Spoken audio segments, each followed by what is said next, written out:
Thank you very much madam. इसमें शुक्रिया अदा करने की कौन सी बात है? लीजिए, आपने इतनी मोहब्बत के साथ। देखो सईदा जी बिजनेसमैन हमेशा अपना फायदा सोचता है।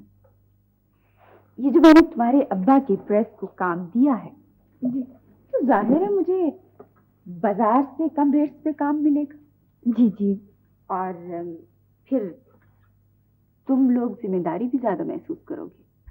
वो तो ठीक है मैडम, लेकिन मेरे सिर्फ एक दफा कहने पर आपने जो ये वादा कर लिया है उसके लिए तो मुझे शुक्रगुजार होना ही चाहिए ना। तुम्हारा भाई क्या करता है? जी बीए का इम्तिहान दिया उसने इसी साल। अच्छा, वेरी गुड। जब तुम्हारा प्रेस काम शुरू कर दे तो उसे मेरे पास भेजना, मैं उसे और लोगों से मिलवा दूंगी। So nice of you.